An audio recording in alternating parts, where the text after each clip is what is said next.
Mas hoje eu quero preparar o teu coração para isso e falar um pouco sobre aquele nome que está ali no telão: Jesus Cristo. Quero aprofundar com os irmãos isso daí, essa temática. Então, os irmãos que sempre costumam me ver mais enérgico, hoje eu vou ser um pouquinho mais calmo, mais tranquilo. Peço que você não durma, diga glória a Deus.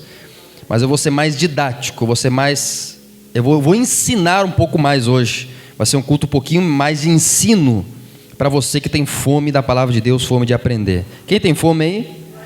Você quer aprender nessa noite? O versículo que nós lemos, ele fala a respeito de um anjo falando com José. E o anjo falando com José diz assim: a tua esposa Maria vai ter um filho, e você vai colocar o nome desta criança de Jesus. Por quê? Porque ele vai salvar o povo, as pessoas dos seus pecados.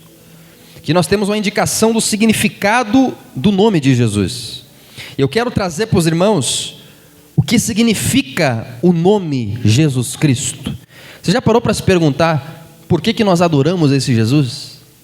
Você já parou para se perguntar o que significa o nome Jesus? Quem é Ele? O que Ele é? Ou qual que é a profundidade desse nome? Por que nós entregamos tudo a Ele? O que significa Jesus Cristo? Ou Jesus o Cristo? Talvez ninguém nunca te ensinou. Nessa noite nós vamos aprender, e Deus vai trazer salvação para o nosso coração nessa noite, em nome de Jesus. Amém? Começando ali, queridos, podemos começar ali para você ir aprendendo nessa noite. No finalzinho, tudo que eu for falar aqui vai se encaixando na tua vida, você não se preocupe. Vai se encaixar com o que você está vivendo, eu tenho certeza, pois o Espírito Santo está nesse lugar. Então não é nada que eu vou falar aqui é informação à toa, que não tem a ver com você, que é informação, não. Eu vou falar tudo informação que no final desta mensagem vai se encaixar e Deus vai dar resposta para você. Resposta para as tuas perguntas, resposta para a tua vida. Começando ali, queridos, pode passar ali, por favor, com o nome Jesus Cristo. Primeiro de tudo, vamos começar de trás para frente. Cristo, o que significa a palavra Cristo? Cristo não é nome. Cristo, o nome de Jesus não é Jesus Cristo. O nome de Jesus é apenas Jesus. Cristo não é sobrenome. As pessoas acham que Cristo talvez seja o sobrenome de Jesus, e não. Cristo é um título, diga comigo, um título. Um título que vem do idioma grego, mas que tem seu paralelo no hebraico, que é Messias. Então, Messias e Cristo são sinônimos. Messias vem do hebraico, Cristo vem do grego, uma palavra grega, Christos, que tem um significado.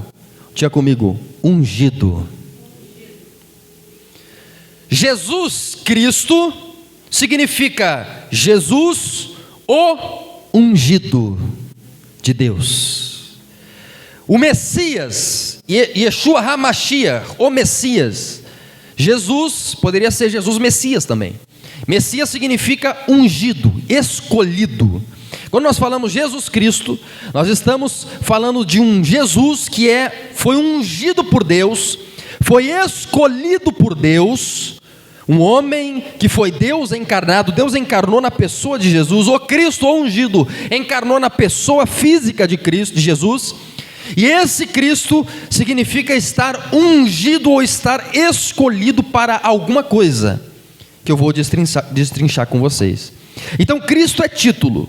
E a palavra Jesus significa o quê? Jesus sim é o nome dele. E Jesus também tem o seu paralelo no hebraico. Jesus é a palavra grega, vem de Jesus, ok? E o hebraico é Yeshua. Você já cantou aquela canção? Yeshua. Talvez você nem lembrasse, né? Ou talvez nem sabe o que está cantando. Tem gente às vezes que nem sabe o que Yeshua, esse tanto Yeshua que todo mundo fala. Yeshua significa Jesus. Só que Yeshua é o nome hebraico de Jesus, é o nome que as pessoas chamavam ele naquela época. Diga amém? Não falavam Jesus, falavam Yeshua. Chama o Yeshua aí, não sei o que. Yeshua é o nome original de Jesus, é o nome hebraico dele. Eu trouxe ali até nos caracteres hebraicos para você ali, que é aquelas letrazinhas estranhas que você está vendo ali. Significa Yeshua. E o que significa Yeshua? É a mesma raiz Jesus, Yeshua, da palavra José, da palavra Josué, significa o Senhor salva, ou Deus é salvação. O Senhor é salvação. Yeshua significa literalmente, é um verbo, significa salvar, salvação. Então, Jesus, o nome Jesus, o paralelo grego do hebraico, significa salvação. O próprio nome dele, esse nome que nós cantamos, esse nome ao qual nós adoramos, que cantamos aqui, Yeshua, Yeshua não sei o que, não sei das coisas, nós estamos dizendo, Deus é salvador, Deus salva, o nosso Deus tem poder para salvar. Glória a Deus. É um significado profundo, porque o próprio nome dele já fala a respeito de salvação. E por isso que nós lemos ali em Mateus 1:21, você vai colocar o nome dele de Jesus, de Deus é salvação. Por quê? Porque ele salvará o povo dos seus pecados. Por isso que o anjo mandou colocar o nome de Jesus. E essa palavra salvação, ela é uma palavra que aparece muitas vezes no Novo Testamento, e ela é uma palavra muito rica em significados. Você sabe muito bem que a Bíblia, ela foi escrita em 2 idiomas. Quais são eles? O grego e o hebraico, para vocês que estão anotando, né? Temos ali 2 idiomas que a Bíblia foi escrita, você nunca mais esquecer. Isso é importante, não é coisa de intelectual, o pastor Billy está querendo se achar lá em cima. Não, isso é importantíssimo. Por quê? Porque imagina Deus querendo se revelar para o ser humano. Deus vai escrever a vontade dele, aí ele tem que escolher um idioma na terra para poder se revelar. Aí ele decide se revelar através desses 2 idiomas. Se Deus escolheu esses 2 idiomas, é porque esses eram os idiomas perfeitos para que ele pudesse revelar a sua mente para os seres humanos. Diga amém. A importância desses idiomas, e principalmente os pastores, mas os crentes também estudarem, saberem ler e entender no idioma original. Apesar que tem alguns trechos ali, eu coloquei uma aspas ali, né? Tem alguns trechos no Antigo Testamento que foram escritos em aramaico, mas principalmente em grego e hebraico. E no idioma grego, que é o idioma do Novo Testamento, o Antigo Testamento foi escrito em hebraico, o Novo Testamento foi escrito em grego. A palavra salvação ou salvar, o verbo salvar, ele é ali, aquele verbo ali, sozo ou sozo. Esse verbo, salvar, eu peço que você preste atenção, porque ele aparece no Novo Testamento com várias nuances de significado. Ele não é um verbo único. E aqui talvez eu entenda porque que Deus escolheu o grego para se revelar. Porque é um idioma bastante eclético, flexível, variável. É uma palavra que aquilo que vai dar o significado para ela é o contexto. Então, por exemplo, se eu escrevesse aqui na frente a palavra, ou apresentasse para vocês a palavra manga, vou dar um exemplo do português para vocês. Palavra manga. Se eu não colocar essa palavra numa frase, vocês não vão saber se eu estou falando da manga, a fruta, ou se eu estou falando da manga, a peça de roupa. Sim ou não? Vocês não vão saber. Tem que botar a palavra numa frase para vocês saberem se essa palavra significa manga, fruta ou uma peça de roupa. Da mesma forma, a palavrinha sotso, o verbo salvar, ele aparece com vários significados. E o primeiro deles que eu quero trazer para vocês está lá em Atos capítulo 7, versículo de número 25. Eu trouxe inclusive o versículo para os irmãos lerem comigo ali. Atos capítulo de número 7, versículo de número 25. Olha o que diz a palavra de Deus. Ora, Moisés pensava que os seus irmãos entenderiam que Deus queria salvá-los por meio dele. Eles, porém, não entenderam. O verbo salvar aqui, ele aparece com um primeiro significado que eu quero trazer para a igreja, que é o significado libertar. Diga comigo, libertar.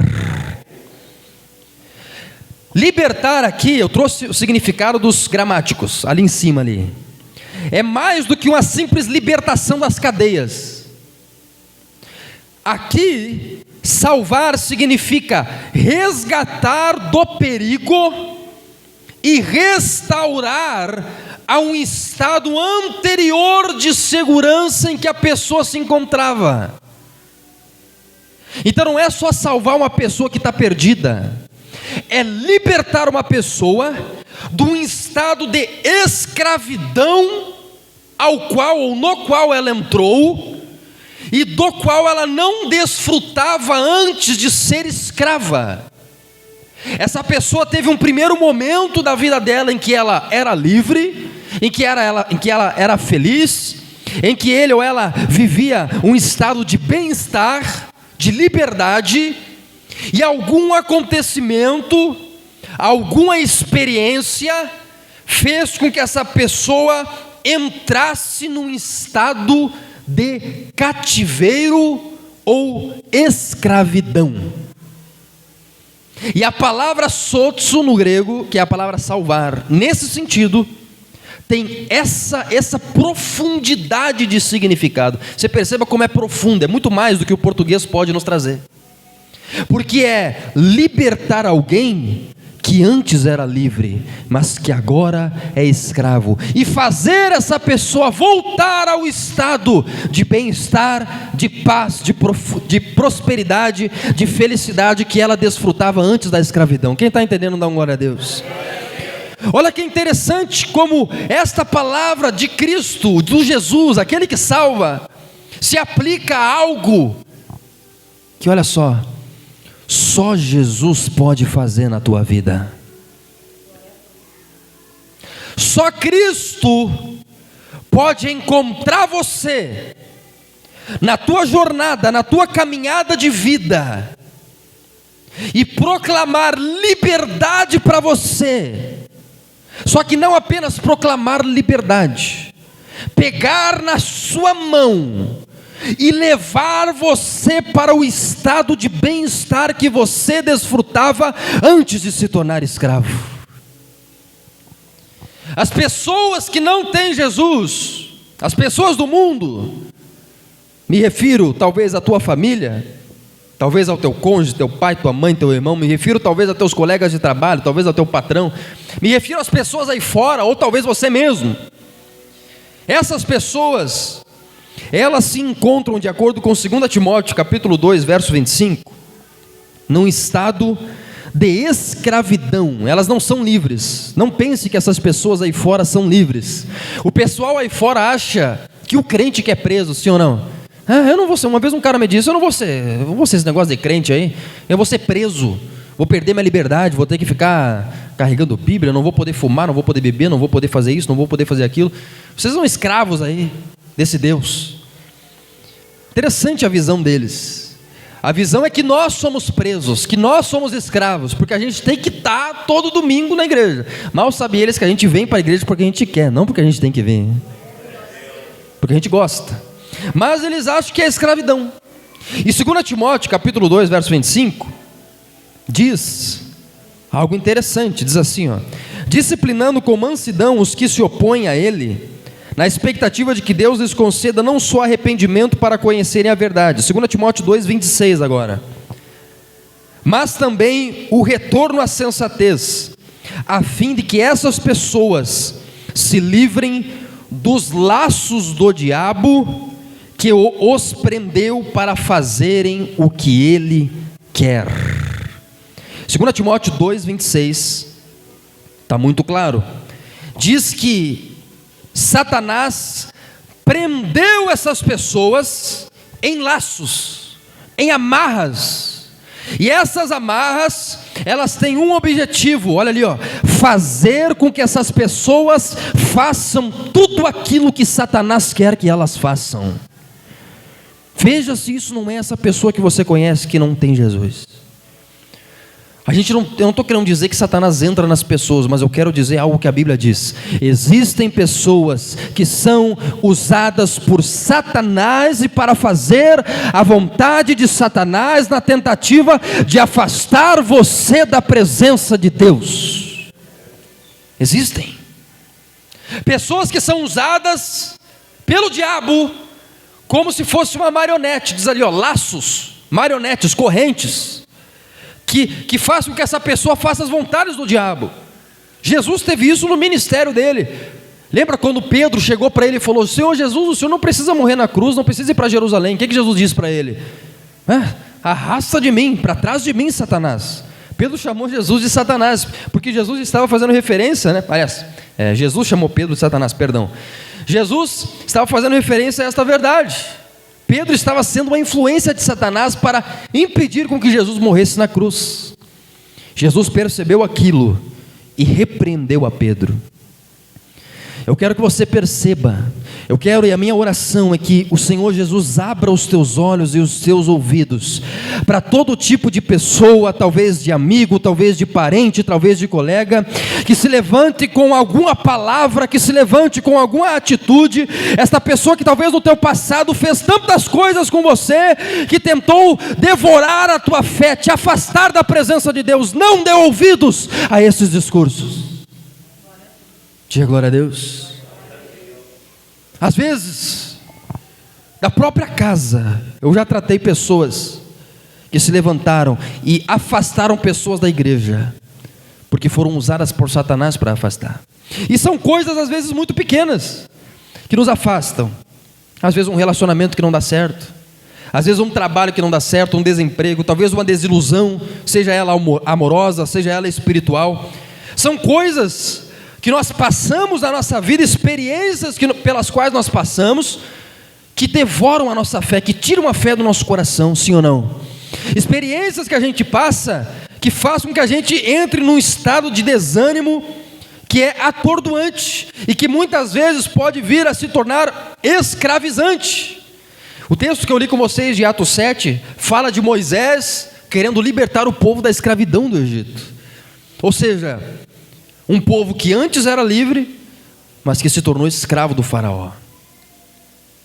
Todos vocês, ou vamos incluir aqui, alguns de vocês, muitas vezes já passaram no passado por situações em que você era livre, mas que de uma hora para outra você entrou num estado de escravidão.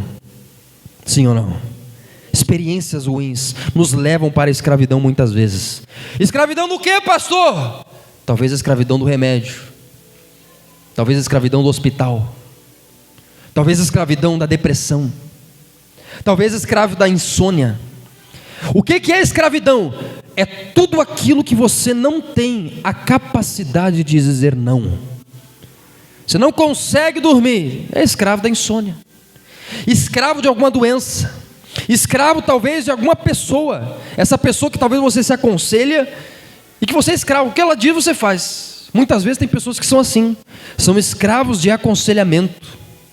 Eu estou falando aqui alguns exemplos, queridos, para que através da unção do Espírito Santo que está nesse lugar, todos vocês que estão aqui nessa noite possam fechar a sua Bíblia, dar um abraço do irmão no final do culto e voltar para a tua casa livre de toda a escravidão. Para que você possa amanhã chegar no teu trabalho, pisar naquele lugar e ser livre de toda a escravidão. Para que amanhã os demônios que Satanás enviou para escravizarem a tua vida fiquem atordoados, sem saber o que fazer, porque eles pensam que ainda estão no comando da tua vida, mas você vai chegar lá com o acompanhamento de Jesus Cristo, aquele que te libertou do cativeiro do diabo. Nessa noite Jesus vai entrar dentro do teu coração com as chaves da morte e do inferno, vai abrir todo o portão de angústia, aflição, depressão, desânimo ou qualquer outro vício que você talvez ainda tenha, vai abrir esse portão de cativeiro e vai proclamar na tua vida liberdade. Você vai poder voltar para a tua casa livre, vai destruir dos teus pulsos toda algema, vai destruir dos teus pés, das tuas mãos, toda corrente de escravidão. Quem quer levar isso para a sua casa, dá um glória a Deus. Você quer levar isso para a sua família? Ele quer fazer isso também na tua família. Muitas vezes você vive livre, mas você vive numa família escrava, que devora a tua fé. Eu quero te dizer, onde Jesus chega, Ele proclama liberdade. Aonde Jesus chega, a primeira coisa que acontece naquele lugar onde Jesus está, liberdade de todo jugo e de toda escravidão. Aleluia. A Bíblia diz que aonde o Espírito de Deus está, existe liberdade. Ali está falando da liberdade da religião, mas eu quero aplicar aqui ao nosso contexto. Quando o Espírito de Deus chega nesse lugar, nessa igreja, ou através dessa igreja, no bairro Itararé, há 4 anos atrás, a primeira coisa e a única coisa que eu proclamo aqui nesse púlpito, toda sexta e todo domingo, é proclamar liberdade do jugo que te prende. Liberdade do desânimo, liberdade do pecado, liberdade do vício, liberdade das mágoas, liberdade das feridas, liberdade do passado, liberdade do presente, liberdade do futuro, liberdade da fobia, liberdade da ansiedade, liberdade de tudo aquilo que destrói e tira a tua alegria de viver. Quem quer viver livre aí? A melhor coisa nessa vida, amados irmãos, é você ser livre. É a melhor coisa. Eu digo isso como pastor. A melhor coisa para mim, desde o início do meu ministério, eu oro para que eu continue assim, é que eu sou livre. Diga glória a Deus. Sou livre. Eu conheço pastores que não são, mas graças a Deus eu sou. Na instituição que eu estou, eu tenho liberdade para pregar, para falar, para ministrar aquilo que eu quero. Tem pastores aí em outros ministérios que são presos, eles só têm que cumprir o currículo ali, a palavra chega até pronta. Tem outros que são presos, não podem falar a verdade. Graças a Deus, Deus me deu a liberdade. Eu posso aqui pregar a verdade que Deus me mandar pregar, sem medo de qualquer pessoa, qualquer instituição, porque eu tenho liberdade da parte de Jesus para pregar o Evangelho. Não preciso ter medo.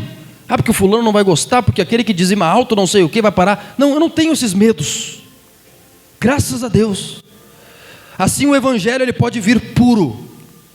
E eu pretendo continuar assim, livre para pregar a verdade. Diga amém. No Brasil, eu estava falando para os irmãos aqui, vamos aproveitar a igreja, vamos aproveitar o culto enquanto a gente ainda tem liberdade.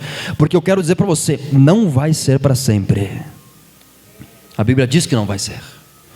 Vão chegar dias em que nós não poderemos vir num culto abençoado como esse. Vão chegar dias em que eu vou ser preso por pregar o Evangelho, por pregar a verdade da palavra de Deus, e eu serei preso, com todo o prazer do mundo.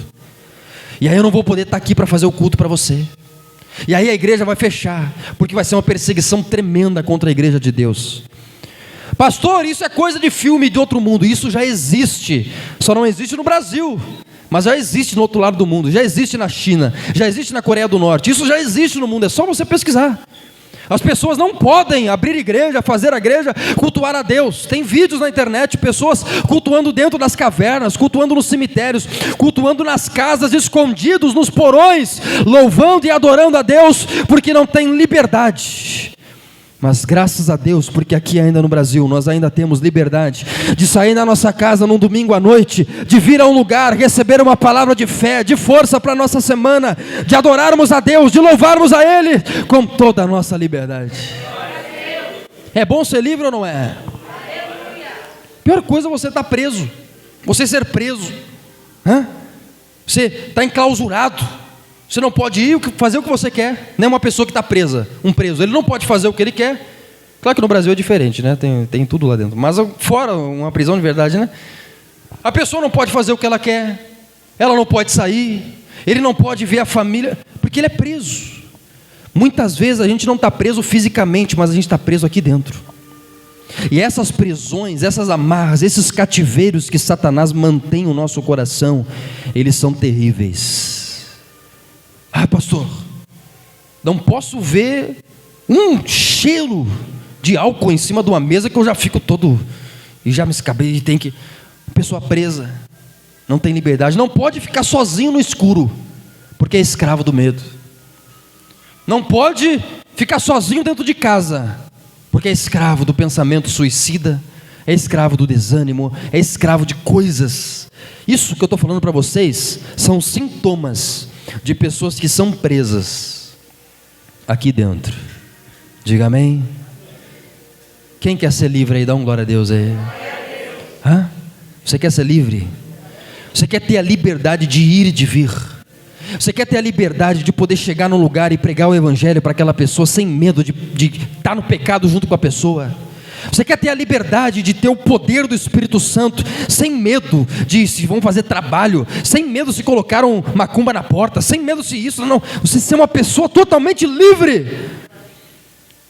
A Bíblia diz que se você conhecer a Jesus Cristo, em João 8, se você conhecer a verdade que é Jesus Cristo, conhecereis a verdade, e a verdade vos libertará.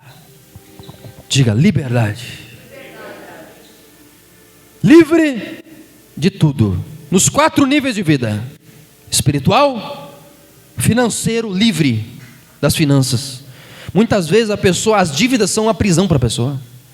As dívidas, seja o que for, do que ela fez, do que precisou fazer, muitas vezes, dívidas são prisões que tiram a paz de pessoas. Livre nas emoções, livre para amar, livre para ser amado. Não é mais preso, trazendo para o relacionamento que tem agora problemas do relacionamento do passado. Isso é o de mais comum que tem. Eu estou inclusive tratando uma pessoa lá no meu estágio com esse problema. Eu já identifiquei que esse é o problema da pessoa.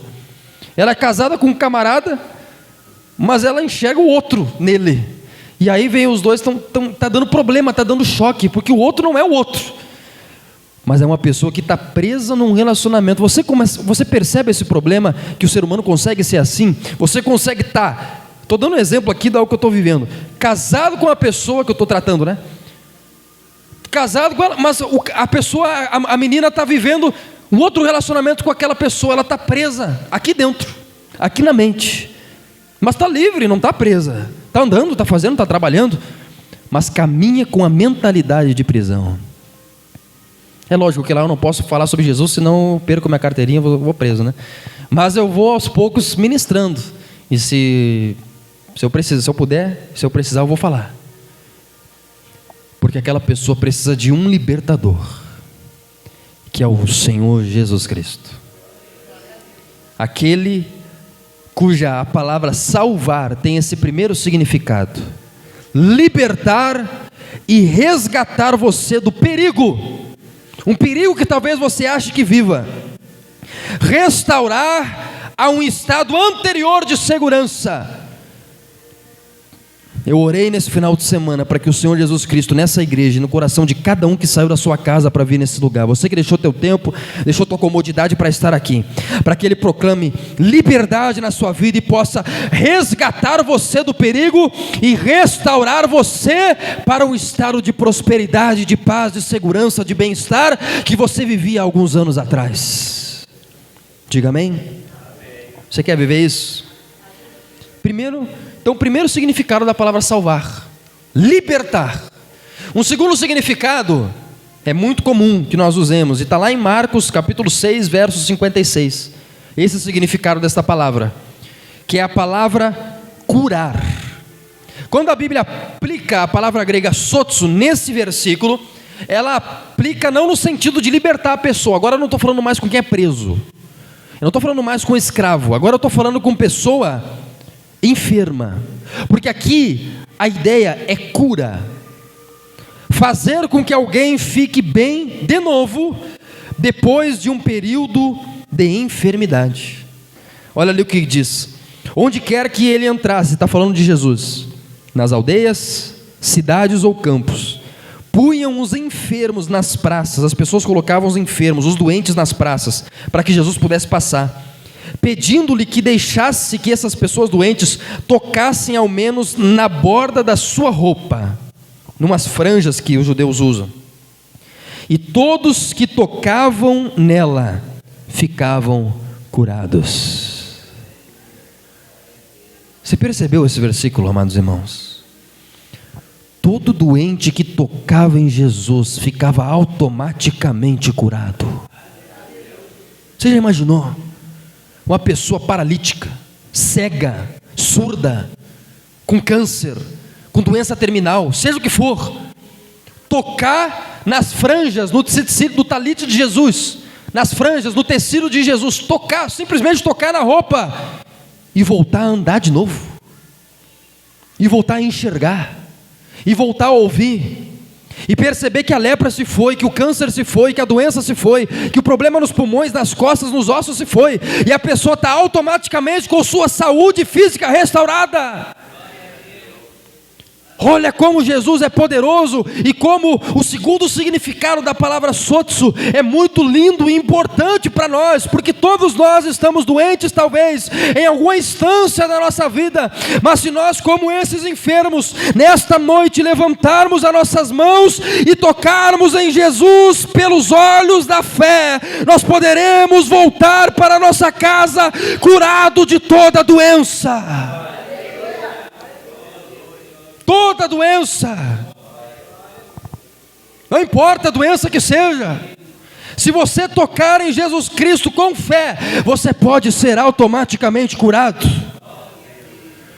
Nós já tivemos pessoas aqui curadas das mais variadas enfermidades, diagnóstico médico provando que a pessoa foi curada e o médico não sabendo como. Aqui na nossa igreja nós já tivemos isso.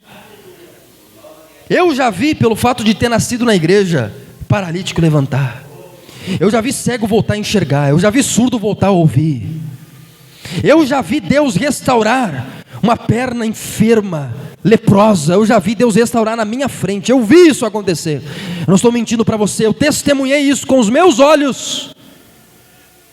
Porque eu sirvo a um Deus que cura. Eu preciso que você escute a minha voz. Eu preciso que você entenda o que eu estou falando. E eu preciso, com todo o meu coração, que você acredite no que eu estou dizendo para você. Eu preciso que você escute essa mensagem e que algo no teu coração gere fé. Eu preciso que você lembre desse familiar doente.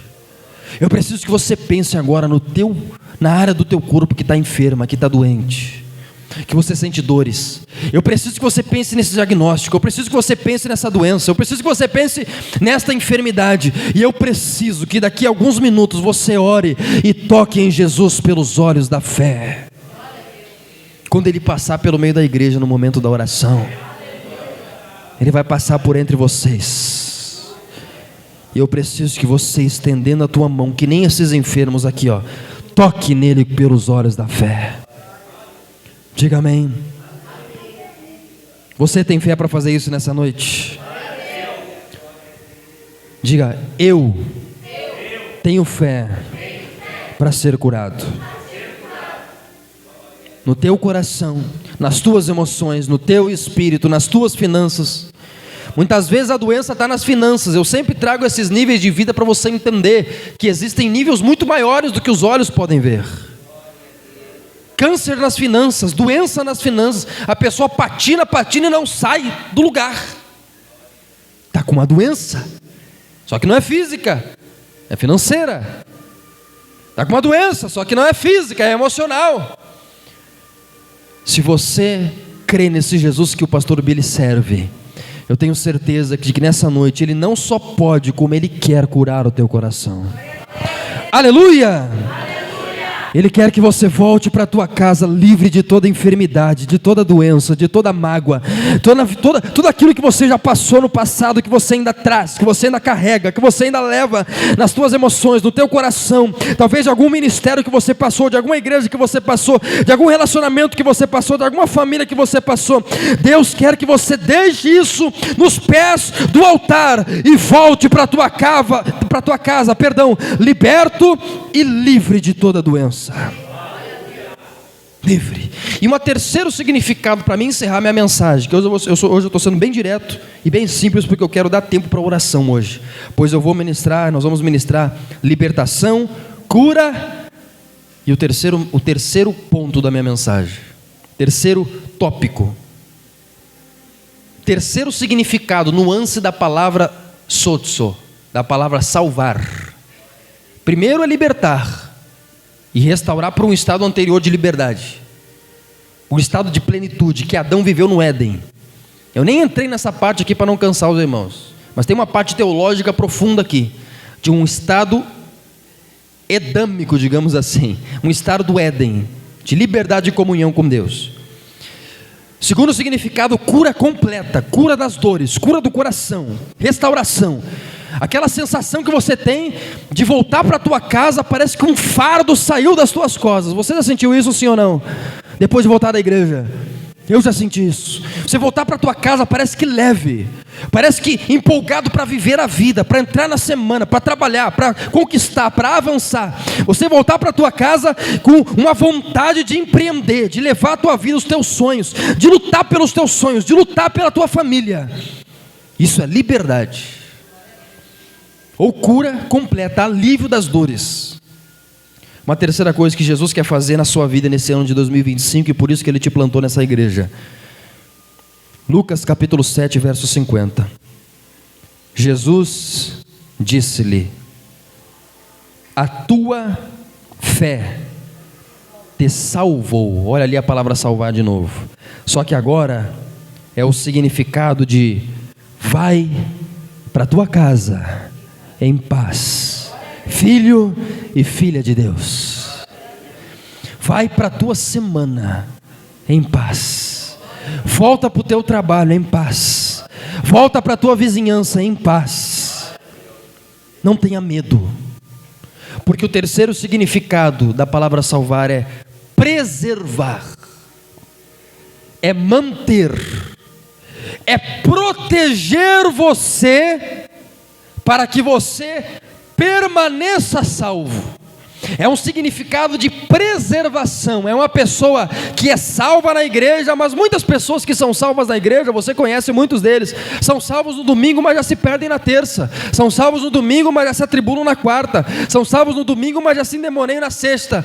Esse significado aqui não. É aquele crente que ele recebe a cura, a salvação no domingo, e ele é preservado, protegido. Ele mantém a salvação até a volta do Senhor Jesus Cristo. Ele não perde. Não estou falando da salvação, que a salvação não se perde. Ele não perde a sua fé. Ele não perde o seu fogo por Deus. Ele tem altos e baixos, porque todo mundo tem altos e baixos. Todo mundo passa por momentos de alegria e de tristeza espiritual. Todos nós passamos. Nós passamos por momentos de inverno espiritual. Talvez de frieza da fé, talvez de frieza do coração. Em qualquer relacionamento é assim, na igreja também é assim. Mas é exatamente nesses momentos, nesse inverno da tua vida, que você é responsável por catar a lenha, acender uma fogueira do Espírito e manter o teu coração aquecido na presença de Deus. Eu sou grato por todos vocês que estão nessa noite, nesse lugar, porque vocês estão fazendo isso. Vocês estão investindo naquilo que é mais valioso para todos vocês, que é a sua fé. Diga amém. Se a sua fé está lá em cima, irmão, não tem ninguém que segura homem e mulher de fé. Não tem diagnóstico que para homem e mulher de fé. Não tem mazela, doença que para homem e mulher de fé. Pessoa que tem a fé lá em cima, ela pode receber um diagnóstico de morte, mas ela diz: olha, é o seguinte, o meu Deus é poderoso, ainda que esteja morto, viverá. Pessoa que tem a fé lá em cima, ela tem capacidade de reverter situações impossíveis. Diga glória a Deus. Ele chega até a ser uma pessoa chata, porque você vai dar uma má notícia, a pessoa não fica triste. Olha só, está tudo perdido. Aí a pessoa já diz: vou colocar na oração, porque eu tenho fé que essa situação não vai acabar assim. Eu sirvo a um Deus na igreja que tem o poder de reverter essa situação aí. Crente de fé, diga aleluia. Temos irmãos aqui na nossa igreja de fé. Nossa irmã ali, irmã Celi, uma das irmãs que mais já me ensinou sobre fé. Fui visitar ela no hospital. A filha dela, não era a irmã Irade, era outra, né? Outra ela estava acompanhando, estava com menos fé do que ela, estava mais atribulada. Na verdade, quase que eu orei pelo acompanhante do que por ela. Porque eu cheguei lá, pensei que ela estava internada, né? Pensei que ela estava mal. Ela estava melhor que os médicos, melhor que todo mundo lá. Não, pastor, eu estou bem na minha fé, para mim está tudo bem, está tudo certo, para mim não mudou nada. Logo, logo eu já vou estar lá na igreja de novo, daqui uns dias já estou saindo daqui. Diga amém? E os outros tudo atribulado, tudo treva. E aí nós fomos visitar lá a irmã, e a irmã falando sempre, ela nunca lançou uma palavra de negatividade. Todas as palavras dela foram: eu tenho um Deus que é poderoso. Se eu estou aqui, eu tenho um Deus que não vai me deixar aqui. Se eu estou aqui, eu tenho um Deus que pode me curar. Eu tenho um Deus que me acompanha. Eu tenho um Deus que está comigo. Eu tenho um Deus que, por mais que esteja permitindo com que eu passe por esse vale, por esse deserto, Ele não me deixará morrer no deserto, mas vai me fortalecer para vencer esse momento da minha vida. Aleluia! Diga: fé é aquilo que temos que ter nos momentos mais difíceis da vida. A fé é o que te segura, a fé é o que te mantém, a fé é o que não deixa a peteca cair, não deixa o olhar cair. Fé é hoje você voltar para casa olhando para cima, não olhando, cabisbaixo, contando as pedras. Ó vida, ó céus, que nem a lagarta, Ó vida, ó céus, ó mar, que tristeza, que problema, não.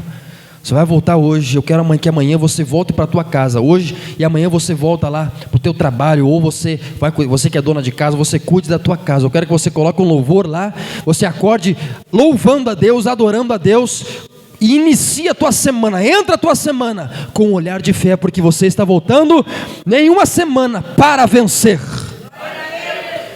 Inicia tua semana com o olhar lá em cima, porque você vai entrar uma semana que você vai encerrar vitorioso na presença de Deus. E não apenas vitorioso, mais do que vencedor em o Senhor Jesus Cristo. Diga amém? Isso é o olhar de fé. Pastor, mas eu tenho um problema para resolver nessa semana, tem que responder a audiência, tem que resolver não sei. Vai com o olhar de fé. Vai na tua força. Deus diz para você nessa noite: filho, filha, vai na tua força, porque eu estarei contigo. Não desista. Vai com fé, entra com fé, assina com fé, responde com fé, faz a ligação com fé, conversa com essa pessoa com fé, porque eu estarei com você. Eu venci o mundo e vocês também vencerão. Glória a Deus. Diga comigo: libertação, cura, preservação. 3 características e significados da palavra grega salvar no idioma do Novo Testamento, que Deus já está fazendo na tua família e na tua vida desde que você começou a frequentar essa obra, que nós estamos debaixo dessa visão. Se você começar a escrever ou lembrar do que Deus tem feito, você vai ver que Deus está libertando você e a tua casa em todos esses anos. Nesse ano de 2025, Deus está curando você e a tua casa, e Deus está preservando você e a tua casa, para que a partir desse ano você deixe de ser um crente fraco, e a partir de agora você viva novos tempos, novos ciclos, novidade de vida, em uma igreja, na presença do Senhor Jesus Cristo. Amém? A minha oração é para que daqui a 10 anos eu veja você sentado aqui nesse lugar. Nem nesse lugar, que a gente nem vai estar aqui, vamos estar numa igreja maior aí. Dá glória a Deus aí, só para mim saber. Um outro lugar aí. A minha oração é que eu veja você lá, o Lucas lá, da mesma forma, com a Bíblia no colo, com um caderno, anotando a mensagem. Diga amém? Não que eu tenha que buscar ele, daqui a 10 anos ali na sarjeta ali, porque se perdeu, porque se desviou, não. A minha oração, e a tua responsabilidade entra nisso, é para que daqui, quando ele tiver um filho, ele traga o filho na presença de Deus. A minha oração é que você viva o que o pastor Vanderlei está vivendo nos últimos dias, nos últimos anos, nas últimas décadas aí que ele tem no planeta Terra, até ele fechar os 120 anos. É você entrar na igreja do teu filho na terça-feira, lá no bairro Lídia, e entrar na igreja do teu neto na sexta-feira. Se ele estiver vivo, entrar na igreja do bisneto no domingo. Você quer viver isso, sim ou não? Imaginou você ver essa bênção?